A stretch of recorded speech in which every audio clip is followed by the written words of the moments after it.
they are in imminent risk of execution by the brutal regime in Iran. And many they got tortured, and also many they got executed. So you've been tortured. I was tortured, yeah. If you went back to Iran right now, would they put you back in jail? Yes. And would they behead you? Today, Iranians for Democracy on The Scoop. Right here in the heart of downtown Santa Monica, we have a protest with Iranian Americans. Change, change, change. Regime change in Iran. Change, change, change. Regime change in Iran. While we are here, we want to put pressure, international pressure on Iran to prevent the executions of these 5 MK political prisoners in Iran. What's the Iranian government saying that these prisoners did? These prisoners are political prisoners. They are against Iranian government, and that's the reason they are arrested. So the gentleman talking, you were saying he was a political prisoner. He was political prisoners, and he is lucky that he's alive. We have more ex-Iranian prisoners that they have been in jail for so many years. They have been released. They escaped Iran to come to live in this country. Oh, I see. So what would you, firstly, are they accused of doing? They were just speaking up against the Iranian government? They are against the Iranian government. They are supporters of a big organization, MEK, and that they want regime change in Iran, and they want a secular democratic republic. Okay. Would you say that the American legal system has been an influence on the Iranian citizens? Oh, I am pretty sure, but also on the other hand, the appeasement policy has caused the revolution in Iran to be delayed. What's the likelihood of the effectiveness? I mean, how is execution more common than we even know? I would like to say that it's very effective. It depends how much pressure we put on. The more pressure, the better chance of survival for these political prisoners. Okay. And that's absolutely going to happen? So it's just a matter of between then and now, we are trying to save the lives of these 5 gentlemen. It is just a matter of time. For sure, we want a secular government and we want to abolish executions. I escaped from Iran in 1982 after the Iranian Revolution, when Ayatollah started cracking down on peaceful demonstrators and killed so many. It took me about 2 years to come to this country as a refugee. There were many other people that were not as lucky as I am. They got arrested, and many they got tortured, and also many they got executed in Iran. Wow. And also in our gathering, there are many ex-Iranian political prisoners that escaped from Iran. So who am I talking to here? This is Mitra. My name is Mitra Samani. Hi, Mitra. So I understand that you guys are in protest today against the 5 gentlemen that have been taken into custody and are being threatened with execution for speaking their voice. Exactly, yeah. We are here today to let the world and the international community know about the lives of these 5 ex-political prisoners. Actually 2 of them were in prison, but I was in prison in the early 1980s. And they have been arrested again, and now they are in imminent risk of execution by the brutal regime in Iran.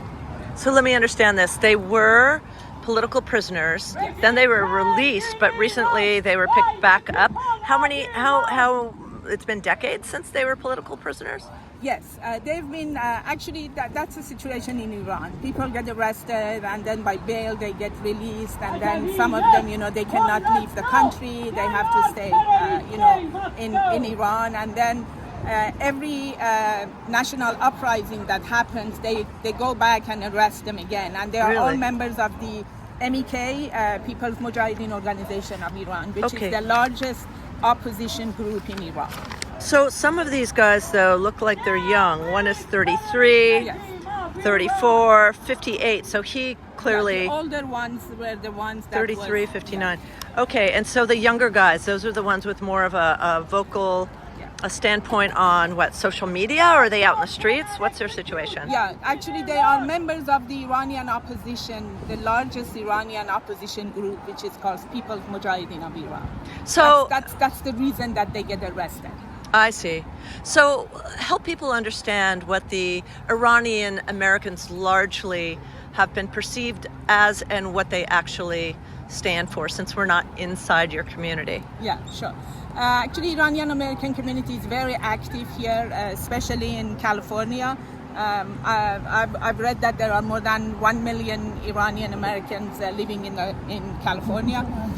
Unfortunately, not all of them are vocal, and I can understand because they are afraid of the Iranian regime. But we are the ones that, blacklisted. We cannot go back to our home in Iran. This is our home now, and so that's why we are vocal about all the atrocities that are happening in Iran. So when you say you're very active, for let's say Americans out on the street here, and they see something quite foreign to them, and there are these perceived extremes because of the Ayatollah and execution and extremists. How do those people differ from your group of people? And being active, what does that mean to you guys? Yeah, being active means being on the streets, being on social media, being active at the asking our members of Senate and members of Congress, our council members, our assembly members, let them know about what's happening in Iran, about the gross human rights violation, especially women's rights in Iran. Iranian regime consider women as second-class citizens. Yeah. So that's why it's very harsh against them. So what did you? Women are at the forefront of this fight since day one. Wow. Couldn't help but notice there's a lot of women marching today.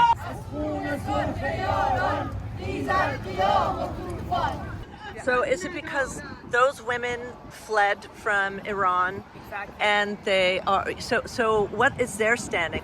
Actually, the thing is that Iranian American community is very active, doesn't matter the age.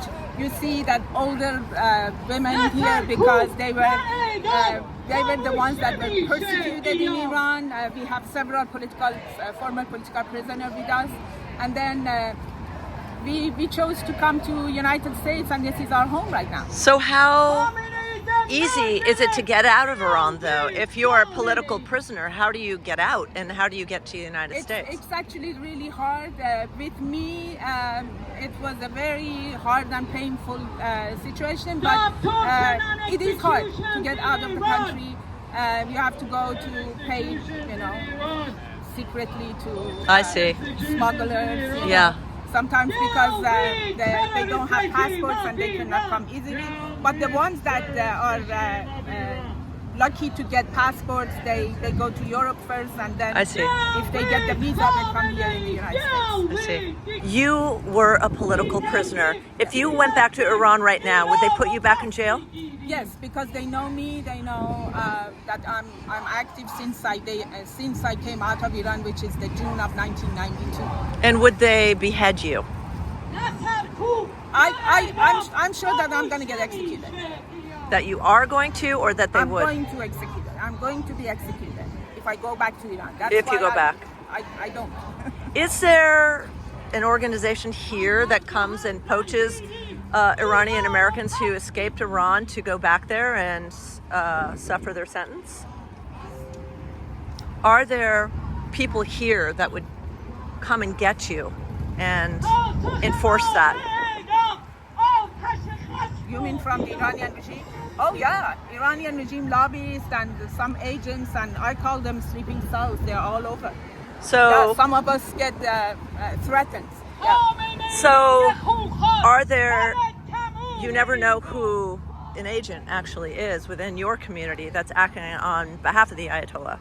No, we don't. Actually, some of them that were arrested. It was two of them from Southern California. They were living in the Orange County in 2019. Were arrested by FBI. That was we were rallying in front of the UN at the time, and they were taking photos of us and videos of us, so sending to the Iranian. So the FBI sent it, even though you legally immigrated to the United States. Yeah, but FBI arrested those people that were spying on us. Oh, that's good. Oh yeah. Oh, that's good news. Yeah, that's good news. Yeah. So you're never going over there again. Now, how safe are your relatives in Iran because they are associated with you? My family was threatened several times, especially when my dad was alive. But with my mom, whenever something happens, they just bother her a lot. They do. Yeah. And how's your mother doing without you because you guys are separated? Yeah, actually, she's back home in Iran. She is a United States citizen. Okay. So, but because I have one brother in Iran, she went back to see him. But they leave your brother and your mother alone? Sometimes, yeah. Sometimes they are okay, and sometimes they get bothered, So being a political prisoner, what was it like when they arrested you and took you to prison? You don't want to be a political prisoner in Iran, especially a woman, because as I said, they consider us as second-class citizens. So the torture method towards women are really, really harsh. They use whatever you can think of. So you've been tortured? I was tortured, yeah. I'm so sorry. What are their methods of torture? The worst one is they beat you up unconscious, but the worst one is that they tie your hand and feet on a bed, and they start caning on the sole of your feet. That's the worst thing that can happen. The pain is just excruciating, and you just count them 50, 100, 150, 200, and then your feet become like the size of a pillow. So you must be extremely strong-willed to mentally survive that. Oh yeah, it took me 3 years of constant therapy to be me again. What were you thinking to yourself? What was your, let's say, mantra to endure the pain and, overcome? Hope. Hope was the one that kept me going. Hope of overthrowing of this brutal regime. And we're gonna do it. Iranian people will do it. که رویایی جوان دارد زمان در حسرت